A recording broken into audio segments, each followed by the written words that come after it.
change.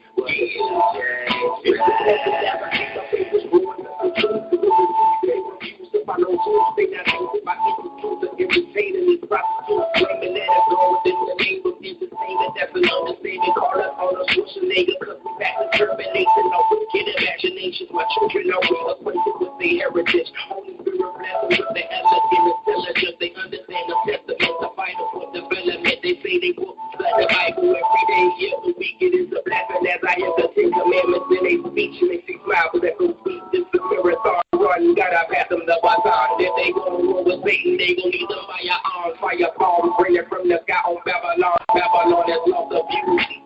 She looking so attractive. That's a made of day because we wake up the masses. Each and every day I dedicate this for the eight. Heard the truth about Yashaya and he chose to obey. Just came out the water, got his sins washed away. Just came out the water, got his sins washed away.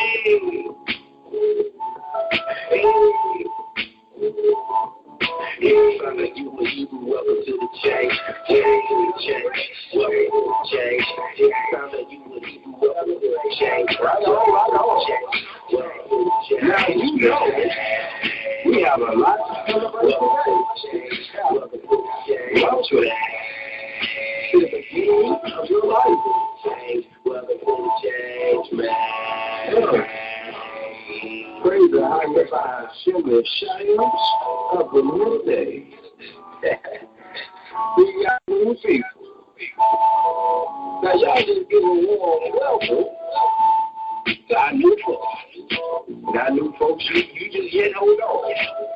But be strong. It's going to be a long ride.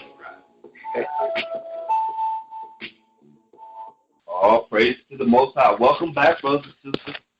Welcome back. Prophet, where do we leave off, Prophet CC? Revelation. We was in Revelation? Okay. We were in Revelation and Ezra. And going back and forth, so whichever way. Okay. Now, brothers, I want to elaborate on this battle. After this battle, Christ is going to establish his kingdom from out of heaven on the earth. They say he's going to rule on earth for 1,000 years. Okay? All right? This is the promise that the Most High gave Christ, all right, for remaining faithful to the very end. We're going to get a reward for remaining faithful to the very end as well. All right? We get to become priests and kings of the Most High. All right? In Ezra chapter, in the second Ezra chapter 2, it talked about that. Christ is going to reward his people with crowns. That's right. I'm giving out the crowns. And so we're in second Ezra chapter 13 at verse 8. And after this I beheld, and lo, all they which were gathered together to subdue him were so afraid. And yet there's fight. Because we were speaking about the military. And even though when our children go into the military, they're up under the rule of captains. So we had referred back to Revelation chapter 19. I believe verse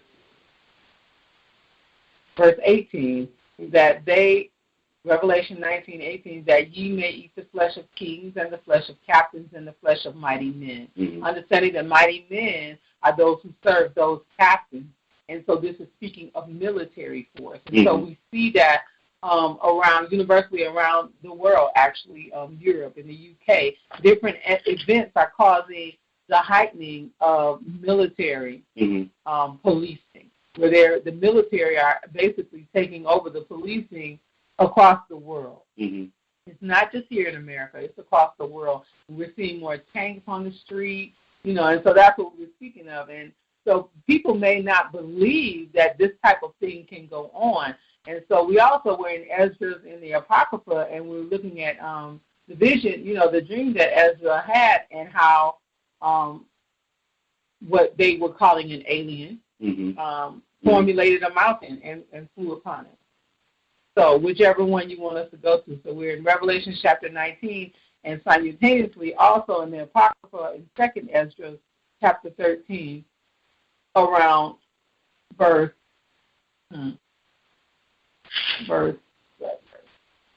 Oh, you know what? Yeah. You're you're in 2nd Ezra. All right. Chapter 13. Okay. Okay, pick it up in 8. We were at 8. Yeah, we was in 8, but maybe a little further. Yeah. All right, pick it up in verse 11, Prophet. All right. And they were all mixed together. Mm-hmm.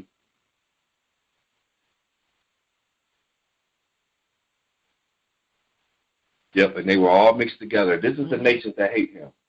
You know, I always read in between. I always do that. Sorry. And they were all mixed together, the blast of fire, the flaming breath, and the great tempest, and fell with violence upon the multitude, which was prepared to fight, and burned them up, everyone. Everyone. So that upon a sudden of an innumerable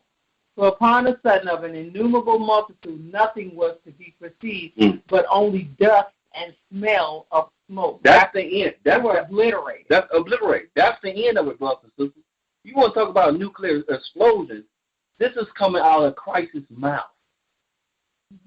All right? Yeah, they're going to get burned up. There's no victory defeating Christ. You can't defeat Christ. And I know we had left off on 8. That's just me. I always like to go line upon line. I don't like skipping.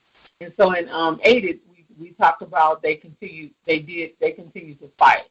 And after this, I beheld, and lo, all they which were gathered, which is the multitude in that group of military army that came against them to subdue him, were so afraid. They were afraid, and yet they still fought. In verse 9, it says, and lo, as he saw the violence of the multitude that came, he neither lifted up his hand, nor held sword, nor any instrument of war. But only I saw that he sent out of his mouth. See, that's why I just can't skip. He only opened his mouth, as it had been a blast of fire, and out of his lips a flaming breath, and out of his tongue he cast out sparks and tempest. Now, Esdras is seeing this. He's seeing this right now. Yeah. Paul gave the same thing. I mean, John, the Revelator, he saw the same thing here. This is 2 accounts. All right. This is 2 accounts. He only used his mouth. He didn't lift up any hand. He had no weapon. And so, we went down to 11, but I just had to, I like to see what were the details. What did he do when they yet did fight? They were afraid and they still fought, but yet he looked at them. He didn't say he looked in compassion. Many times he looked in compassion. No, I'll say it was just forced, just ignorantly suicide. Suicide. You commit suicide. You know it ain't right. You go still try to attack. They've been given strict orders. Your orders, whose report you going to believe, God or man? That's what I'm saying. Whose report are you going to believe, God or man? That's right, Elder. That's right. Verse 12, afterwards saw I the same man come down from the mountain. Now he coming down now. And call unto him another peaceable multitude. So Christ is calling another group of people, another multitude of people unto him. After this, after he had obliterated, and the fowls of the air is feasting. Go ahead. And there came much people unto him, whereof some were glad, some were sorry. Why were some of them sorry? Because some of their relatives got burnt up. And some of them were bound, and others some brought of them that were offered. Then was I sick through great fear, and I awaked and said, Thou hast showed thy servant these wonders from the beginning, and hast counted me worthy that thou shouldest receive my prayer. Show me now yet the interpretation of this dream. Now Ezra needs the interpretation of it, okay? So let's see what his interpretation is, okay? Verse 16. For as I conceive in mine understanding, woe unto them that shall be left in those days. Oh, okay. And much more woe unto them that are not left behind. Now, there is a fictional story that's been preached since after King James, after 1611, about the rapture, all right? It's good to be taken, right? No, it's not good to be taken, all right? We know what happened in the days of Noah. They were taken away by the flood water. There was safety in the ark. Christ is our ark. Okay? Keep reading, Paul. Verse 17. For they that were not left were in heaviness. In heaviness. Now, understand, this Let's read that again. For they that were not left were in heaviness. What heaviness were they in? They weren't left. That means they're gone. Where did they go? Where is the heaviness? The same. Verse 18. Now understand I the things that are laid up in the latter days, which shall happen unto them, and to those that are left behind. This is the latter days. This is the angel giving them understanding about what's going to happen in the later days. Remember now, the distinction here is that Ezra is seeing this in a dream. All right? What Paul had was a vision revealed to him in real time. Mm-hmm. He wasn't dreaming. Mm-hmm. He was in the spirit in the day of the Lord on that day, on the Sabbath. All right. Go ahead. Verse 19. Therefore are they come into great perils and many necessities, like as these dreams declare. Mm-hmm.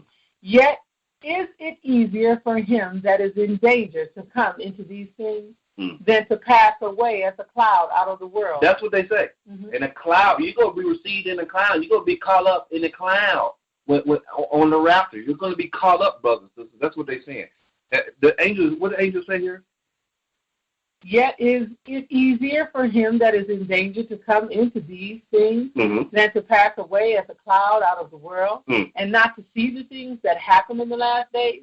And he answered unto me and said, the interpretation of the vision shall I show thee, and I will open unto thee the things that thou hast required, whereas thou hast spoken of them that are left behind. This is the interpretation. Catch it now. This is the interpretation. Go ahead. Verse 23. He that shall endure the peril in that time has kept himself. Has kept himself. It's more than just believing on Christ you're going to be saved, brothers and sisters. You have a lifestyle to live. You have faith to live by. Your faith's got to be tried and true. Everybody else's was. Even Christ's was. So you're above Christ. You think you're going to be saved? You're just going to be plucked up? You ain't got to go do nothing because you said that the pastor told you just believe. And that's the problem. It. And that's what we're coming against. And we're coming against it strong, and we're passionate about it because Yashaya is passionate about it. Although he says not one will be plucked out of his hands, we need to understand you have to keep yourself. And you will not slide with the greasy grace. Grace is not greasy. It will not get you, it alone will not get you where you think you're trying to be.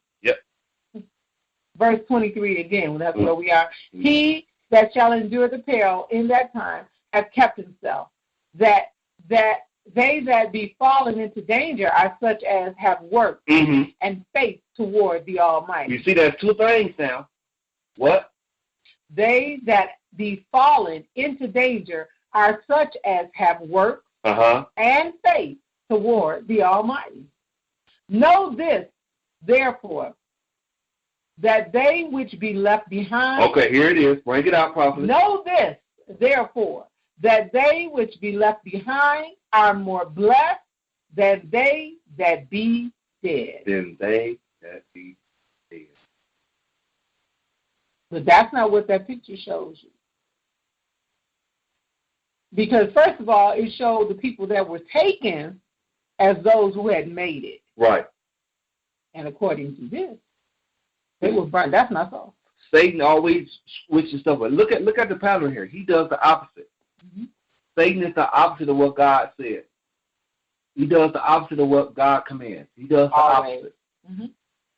Now, even in the world, they're calling good bad and bad good. That's right. And that's spiritual. The Bible says it's a sin to be homosexual. They're saying it's good to be homosexual.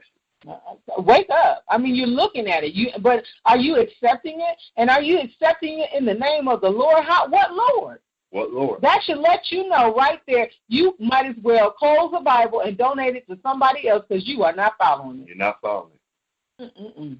There's so much that's in the Apocrypha that lines up with the King James Bible that we have today that is undisputable. It is the inspired word of the Most High.